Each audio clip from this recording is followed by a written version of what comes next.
नमस्कार, मेरा नाम प्रकाश वीर आर्य है। आज मैं आपसे आर्य समाज और हवन से संबंधित कुछ बातें शेयर करना चाहूँगा। और ये मेरे मन की प्रबल इच्छा रही है कि मैं काफ़ी समय से इस बात पे सोच रहा था कि मैं विशेष करके आज की युवा पीढ़ी को और अन्य देशवासियों को भी ये बात से अवगत कराऊं जो मेरे जहन में है। यद्यपि ये बात सभी विद्वानों द्वारा, महान वक्ताओं द्वारा पहले से भी कही गई है, पर आज जो मेरे मन के विचार हैं वो मैं आपसे कहना चाहूँगा। मेरा जन्म एक आर्य परिवार में हुआ। मेरी माता का भाग्य कि वो मेरे पिता उन्हें आर्य समाज में ले गए। मेरे पिता को सदस्य पंडित देवराज संधीर, जो बहुत बड़े लॉयर थे वहाँ के हिसार के, आज भी उनका नाम बड़े आदर से स्मरण किया जाता है। उन्होंने मेरे पिता को जोड़ा था आर्य समाज से और मेरे पिता ने मेरी माता। और ये मेरा परम सौभाग्य कि मैं उनके घर में हुआ और उसके बाद मुझे भी वो 6 वर्ष की आयु से ले जाने लगे आर्य समाज। और इस प्रकार जो मैंने उस जमाने में, उस समय में, आप कह सकते हैं 1963 में, 1963, मैं देखता था कि आर्य समाज में बहुत जोश होता था, बहुत हाजिरी होती थी, बड़े लोग वहां होते थे। एक भजनोपदेशक ज्ञान की वर्षा करते थे भजनों के माध्यम से, और एक वक्ता, एक विद्वान जो उस दिन आमंत्रित किए जाते थे, जिनका उस विषय के ऊपर विशेष होल्ड हो, उन्हें बुलाया जाता था 45 से 50 मिनट तक अपने विचार रखने का, और उसके पश्चात शांति पाठ और साप्ताहिक सत्संग की कार्यवाही समाप्त। इसी प्रकार एक दिन वहां स्त्री आर्य समाज की रचना हुई, जिसमें मेरी माता श्रीमती राजकुमारी का विशेष योगदान था। अब मैं ये कहने के लिए एक्चुअली कहना चाहूंगा कि आज संख्या कम क्यों हो रही है। आर्य समाज बहुत सारे युवाओं पे या मध्यम पीढ़ी के लोगों के पास, मध्यम आयु के वर्ग के लोगों के पास नहीं जा पा रहा। जो हाजिरी 200 हुआ करती थी वो बाद में 150 हुई, फिर 100 हुई, फिर वो 50 हुई, और कभी कभी अब 25 भी देखने को मिलती है। मेरा विशेष समय हिसार में और फिर गुरुग्राम में 21 वर्ष बीते हैं, और अब मैं मुंबई से जुड़ा हुआ हूं पिछले 6 महीने से। महाराष्ट्र की इस धरती से ही स्वामी जी ने 1875 7 अप्रैल को संबत प्रतिपदा के दिन एक वकील साहब के घर में एक सभा का आयोजन करके, जिसमें 96 लोग उपस्थित थे और जिसमें गिरधर लाल दयालदास जी प्रधान चुने गए और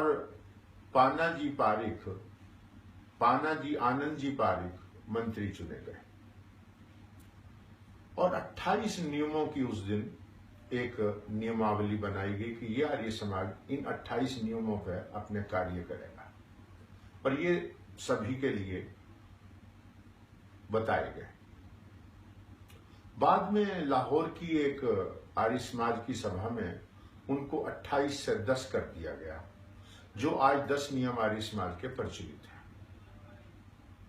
इन 10 नियमों में बहनों, भाइयों, बंधुओं, युवा पीढ़ी के नौजवानों, जीवन का एक बहुत बड़ा सत्य छुपा हुआ है आप अवसर निकाल के गूगल पे देख के या अपने घर में लाके इन 10 नियमों को पढ़िएगा। आपको लगेगा कि ये नियम आज भी सार्थक हैं जो तब बने थे 125 वर्ष पूर्व। आर्य समाज की रचना में आपको मैं बता दूं, देश में जो क्रांति हुई है, देश में जो स्वतंत्रता का संग्राम लड़ा गया है, उस संग्राम में अधिकतर लोग आर्य समाजी विचारों के थे। उन्होंने ही एक आर्य समाजी की आपको एक विशेषता बताता हूं। एक तो वो बहुत निर्भीक होगा, एक वो स्ट्रेट फॉरवर्ड होगा, और वो अपनी बात कई दफा जिसको लोग ब्लंट कह देते हैं कि तुम बहुत ब्लंट हो, मुंह फट हो, एकदम से बोल देते हो। वो आर्य समाजियों की एक विशेषता ये है कि वो किसी से डरते नहीं और अपनी बात कह देते हैं। ऐसे ही बल्कि आर्य समाज के किसी व्यक्ति द्वारा दी गई विटनेस एक जमाने में बड़ा वजन रखती थी। जज साहिबान उसके ऊपर अपने निर्णय किया करते थे कि वो सत्य बोलेगा और सही बोलेगा और सिद्धांतिक बात करेगा। अब मैं आ जाता हूं इस मुंबई की महानगरी से स्वामी जी ने इसका आरंभ किया। पर आज अगर 1.5 करोड़ यहाँ की पॉपुलेशन है और मान लो हरियाणा में गुरुग्राम की पॉपुलेशन है 25 लाख, तो कितने लोग हैं जो अपने इस विषय के बारे में सोचते हैं? कितने लोग हैं जिन्होंने सत्यार्थ प्रकाश को कभी गूगल पे या किताब में पढ़ा है? पढ़ के देखिए मेरे साथियों, मैंने पढ़ा है। एक एक वाक्य, एक एक शब्द अपने आप में सारे वेदों, उपनिषदों और सभी ग्रंथों का ऐसा निचोड़ स्वामी जी ने किया कि एक वाक्य जीवन बदलने वाला होता है। जीवन के अंदर सबसे बड़ी चीज युवाओं को आज भी ये जाननी चाहिए, और ये अब्राहम लिंकन ने भी कहा, औरों ने भी बात किया। स्वामी जी ने 125 वर्ष पूर्व कहा कि जीवन साथी कौन हो, जीवन साथी कैसा हो, इस विषय पे विवाह कहाँ हो, स्वामी जी ने एक लाइन लिखी। उसको इंग्लिश में डॉक्टर सत्य प्रकाश जी ने लाइट ऑफ ट्रुथ में एक जगह इसका विशेष उल्लेख किया है। So far there is no harmony between the characters of marrying parties, there should be no marriage at all. जिस विवाह में हार्मोनिकल व्यूज नहीं है उन पार्टीज के, उन लड़के और लड़की वालों के, या लड़के और लड़की के स्वयं, वो विवाह नहीं होना चाहिए। वहां कैरेक्टर का अभिप्राय स्वामी जी का गुण, कर्म और स्वभाव से है कि अगर लड़के और लड़की के गुण, कर्म, स्वभाव ही नहीं मिलते, लड़के को मांस बहुत पसंद है और लड़की उसे देखते ही डर जाती है, विवाह कब तक चलेगा? या लड़की को जैसा पहनावा पसंद है, लड़के को वो घर में मान्य नहीं, क्योंकि घर की एक अपनी मर्यादाएं और मान्यताएं होती हैं। तो प्रथम दिन से ऐसा विवाह नहीं करना चाहिए, क्योंकि इसकी परिणति क्या होगी ये सिद्ध है।